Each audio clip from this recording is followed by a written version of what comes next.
what's realistic, for what you think Jackson Arnold's just kind of predicting his stat line? What do you think's realistic for that? Well, I think that's kind of hard to project. I mean, realistically, because again, if you listen to everything that's coming out of the program, with regards to players that are, on the practice field with him, coaches that have had an opportunity to watch this kid, compete for the last, 8 months or so. I mean, sky's the limit for what this kid's going to be able to do. I mean, I think that this Jackson Arnold is going to have the opportunity to go down as being, the next great quarterback in a long lineage of guys that have played the position at a high level at Oklahoma. But again, it's kind of interesting. We talked about the offensive line being, kind of, a little bit of duct tape, a little bit of super glue holding it together.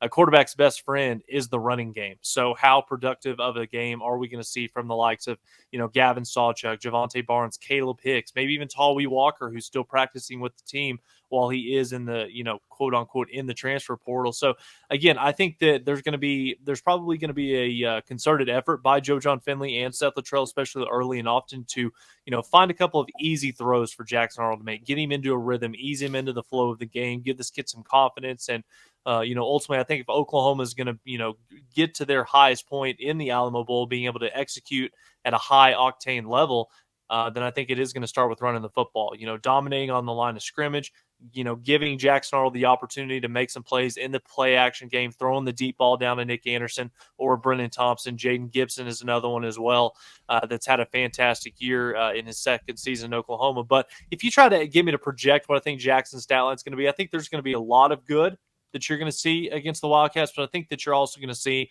okay, that kid's clearly, quote unquote, a true freshman making his first collegiate start. So I'm going to go stat line. If you may project it, I'm going to go 23 of 34, 265 yards, 3 touchdowns, 1 interception. I think that the Wildcats secondary, they'll be able to pick him off one time, but I do think Jackson, Oklahoma fans coming out of this game, regardless of the outcome, win or loss, how Jackson plays that night, I think that it's going to give a lot of Oklahoma fans encouragement on what this team and this offense is going to look like going into next season.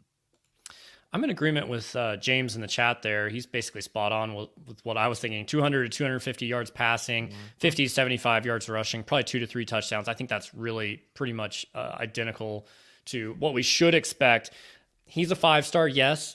Most 5-star freshman quarterbacks don't play well. Like, it just doesn't exist. Dante Moore played a lot for UCLA. He's probably the guy that played the most out of all the 5-star quarterbacks this class. Portal was kind of just meh. Like, and I don't think that's a sign at all of what he's going to do in the rest of his career. He'll probably be great, but 5-star freshman quarterback struggle. That's how life is for any quarterback that's thrust into the role of a starter in his first year.